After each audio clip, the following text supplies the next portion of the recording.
অ্যাম্বুয়াটা বাণিজ্যিকভাবে সৌদির বেশ লাভজনক একটা স্থান। অ্যাম্বুয়া নামটা আল্লাহ রাসূলের যুগ থেকে ছিল একটা সাগরের পাড়। সেই সাগরের পাড়ে ব্যবহারের জন্য পরবর্তীতে সৌদি সরকার এটাকে ব্যবহার করেছে অ্যাম্বুয়া। মাঝে মাঝে দেখবেন সাইনবোর্ড আসছে অ্যাম্বুয়া লেখা আছে সাইনবোর্ডে। সাইনবোর্ডগুলো খেয়াল করবেন, সাইনবোর্ডে কিন্তু ইংরেজিও দেওয়া আছে। সাইনবোর্ডে অনেক তথ্য দেওয়া থাকে।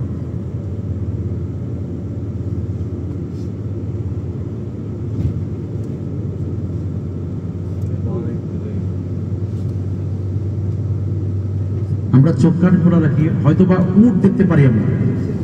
হ্যাঁ, আমরা একটু খেয়াল করলে কোনো কোনো জায়গায় উট দেখতে পাবো।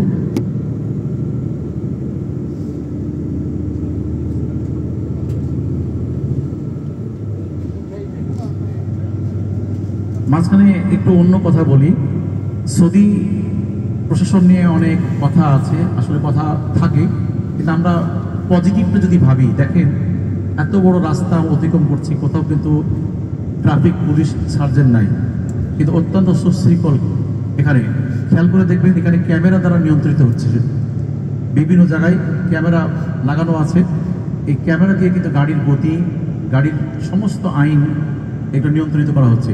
এখানকার ড্রাইভাররাও আইনের প্রতি এত শ্রদ্ধাশীল, তারা গাড়ির রাস্তার যত শৃঙ্খলা ব্যবস্থা সুন্দরভাবে মেনে চলে।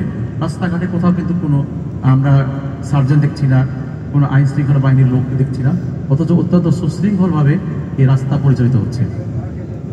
হ্যাঁ, তো ধরা খাইলে মানে কি আইনের বাস্তবায়ন আছে, এখানে আইনের বাস্তবায়ন আছে। আমরা অনেক কিছু এখানে মানে ভালো কিছু দেখার, উপলব্ধি করার আছে। নোংরা জিনিস দেখলে তো নোংরা থাকবে, আমরা খারাপটা না দেখি, পজিটিভগুলো দেখি। অনেক কিছু আমাদের দেখার এবং শেখার আছে। আজকে আমরা বাংলাদেশ, আমরা বিশ্বের অন্যতম বৃহত্তম একটা মুসলিম দেশ।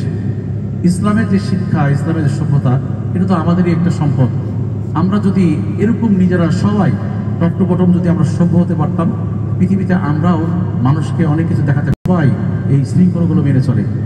এই শৃঙ্খলার কারণে আজকে সৌদি আরবে আল্লাহ তাআলার বিশাল বড়, সৌদি আরবের যে পরিমাণ বর্তমানে বলা হয় যে অন্যায় কাজগুলো হয়, শুধুমাত্র মক্কা মদিনা এবং কিছু মানুষের শৃঙ্খলা ভদ্রতার কারণে আল্লাহ তাআলা সৌদি আরবে টিকে রেখেছেন।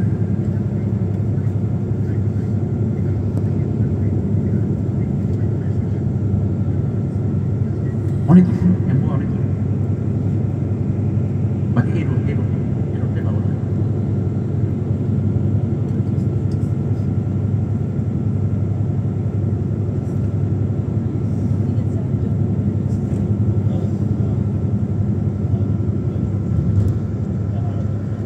আজকে আপনারা আমাদের সুবিধা করে দিয়েছেন যে আমরা পুরো বাস নিয়ে আসছি।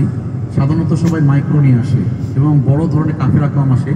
বেসরকারি যে সমস্ত হজ কাফেলাগুলো আছে, তারা বড় বাস আনে না, কারণ এর প্রচুর খরচ। এই খরচটা তাদের পক্ষ থেকে আদায় করতে হয়, এজন্য আসে না। আর হাজি সাহেবরাও অনেকে যারা মাইক্রোতে আসে, তাদের খরচ একটু বেড়ে যায়। যারা মাইক্রোতে আসে তাদের 100-120 রিয়াল পর্যন্ত খরচ হয়। তো এত খরচ করে কেউ আসতে চায় না, অনেকে এটা উপলব্ধি করতে পারে না। কিন্তু অন্ততপক্ষে বদরে একটা হাজিরা দেওয়া দরকার।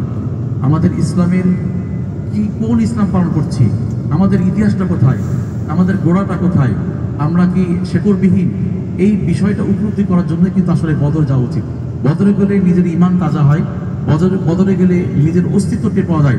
আমরা যেই হই না কেন, আমাদের গোড়া, আমাদের পূর্বপুরুষ যাদের অবদানে আমরা পরিচালিত হচ্ছি, তারা যে কেউ সামান্য কেউ ছিল না, তারা যে বিশাল বড় মাপের মানুষ ছিলেন, সোনার মানুষ ছিলেন, এটাকে উপলব্ধি করা যায়। এটা যখন উপলব্ধি করা যায়, নিজের কিছু না থাকলেও নিজেকে অনেক ধন্য মনে হয়, নিজেকে অনেক বড় মনে হয়। খাইবারে আপনারা যেতে পারবেন না, হাজিদের পারমিট নেই। আজকে যাচ্ছে, এটা আমরা আলোচনা করেছি, কিন্তু কোনো কারণে যদি আটকে যায় তো এটা মুশকিল। ফাইবার হলো নির্দিষ্ট এরিয়ার বাইরে, অনেক দূরে।